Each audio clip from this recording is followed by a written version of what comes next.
तो अभी जैसे एआई की आपके यहाँ अभी वैश्विक सम्मेलन हुआ, तो उसके अंदर जो धर्म और उसपे एआई का ये कर रहे थे, तो उसका लिए क्या वो निकला कि कैसे करेंगे वो? एआई को कैसे जोड़ेंगे हमारे धर्म और शास्त्रों के पहले साथ? तो ये ढंग से सोचने की आवश्यकता है कि धर्म पर, आस्था पर, विश्वास पर और अध्यात्म पर एआई का प्रभाव क्या पड़ेगा।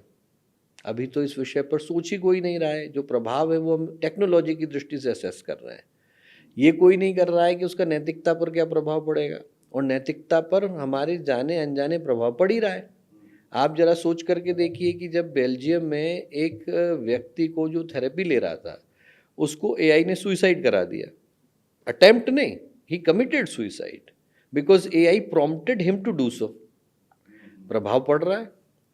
प्रभाव ऐसा पड़ रहा है कि 300 मिलियन के करीब जॉब जो है यूएस और यूरोप अकेले में जा रही हैं। प्रभाव पर्यावरण पे पड़ रहा है। अकेले चैट जीपीटी 4 के प्रोसेसर को एनर्जी देने के लिए एक दिन में 700 यूएस के घरों को जितनी एनर्जी चाहिए होती है उतनी देनी पड़ती है, और चैट जीपीटी 5 की तो मैंने बात ही नहीं करी, उसके प्रोसेसर्स को और भी ज़्यादा की ज़रूरत है। तो प्रभाव पड़ रहा है। पहले तो सम्यक दृष्टि से ये देखने की आवश्यकता है कि इसका प्रभाव हमारे धर्म, आस्था, विश्वास पर कैसे पड़ रहा है। मनुष्य के जीवन की जो परिभाषा है वो उद्देश्य से निकलती है। उद्देश्य आप छीन लोगे तो बचेगा क्या? फिर तो आदमी और रोबोट एक हो गए ना।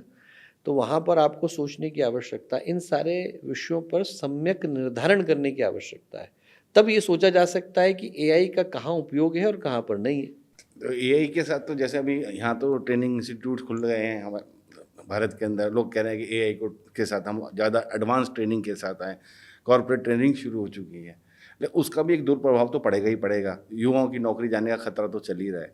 वैसे भी युवा जो है अपनी नौकरी को लेके बहुत ज़्यादा जो है गंभीर है। उस चीज़ को लेके भी एक है, वो भी एक मनोस्थिति बन रही है कि आदमी ज़्यादा अपने आप को पेन ले रहा है या ज़्यादा डिप्रेशन में जाने की तैयारी में कर रहा है कि भाई नौकरी चली जाएगी, एआई आ गया, एआई का कोर्स कर लो। यही चल रहा है चारों तरफ। तो इसके लिए भी कोई क्या हमारे पर अपने पास वैदिक साधन है, कोई वैदिक तरीका है जिससे कि हम इस तरह की बातों से बाहर आ सके कि ठीक है जो हो रहा है वो बाद में देखेंगे, लेकिन आज को तो जिए ठीक से।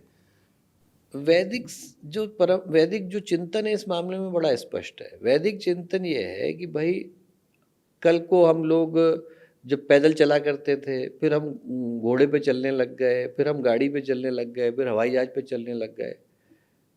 वैदिक चिंतन ये कहता है कि किस पे चल रहे हैं उस पर ज़्यादा सोचने की जरूरत नहीं है, कौन चला रहा है उस पर सोचने की जरूरत है। हम लोग क्या है, चिंतन इस पे कर रहे हैं कि घोड़ा कौन सा होएगा, इस पे चिंतन ही नहीं कर रहे कि घुड़सवार कौन होएगा, चलाएगा कौन। एआई गलत हाथों में चला गया तो फिर वो विनाश के।